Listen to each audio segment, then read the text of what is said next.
আশা করি যে যেখানে আছেন ভালো আছেন ও সুস্থ আছেন। কানাডার এই রৌদ্রোজ্জ্বল দিনে আমি আপনাদের সবাইকে শুভেচ্ছা ও স্বাগতম জানিয়ে আজকে ভিডিওটি শুরু করছি।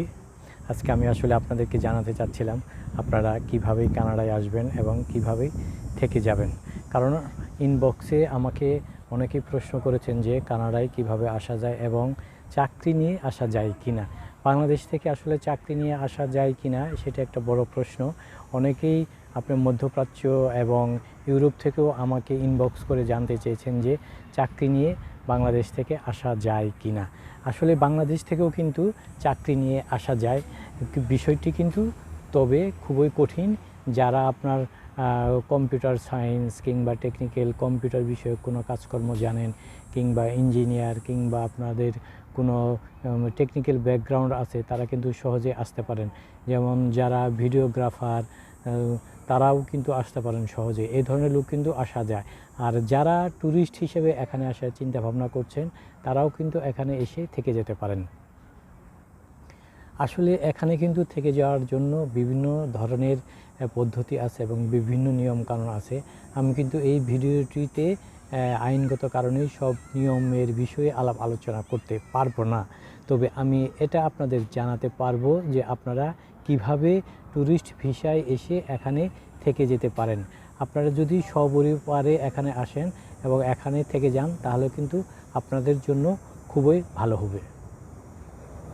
যারা সপরিবারে আসবেন তারা যতদিন পর্যন্ত এখানে কাজ না পাবেন তো সরকার কিন্তু আপনাদের পরিবারের সদস্য হিসেবে একটা মাথাপিছু সোশ্যাল ওয়েলফেয়ার দিবে, যেটাকে এই কানাডিয়ানরা ফিনান্সিয়াল অ্যাসিস্ট্যান্স বলে থাকেন।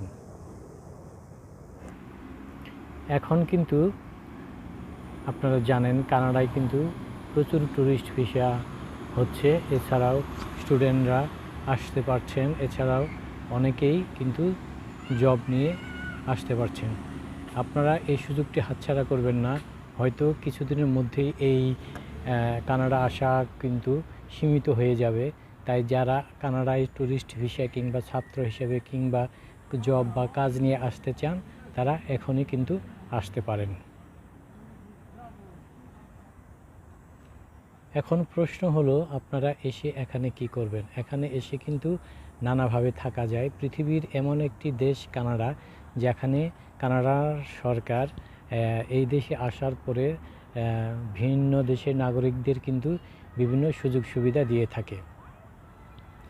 আপনার যদি যথেষ্ট ব্যাংক ব্যালেন্স এবং বিভিন্ন দেশ ঘোরা থাকে তাহলে কিন্তু আপনি কানাডা ট্যুরিস্ট ভিসার জন্য আবেদন করতে পারেন। এছাড়াও যারা ছাত্র আছেন এবং মোটামুটি ভালো এডুকেশনাল ব্যাকগ্রাউন্ড আছে এরকম ছাত্ররা কিন্তু এখানে সহজেই আসতে পারে।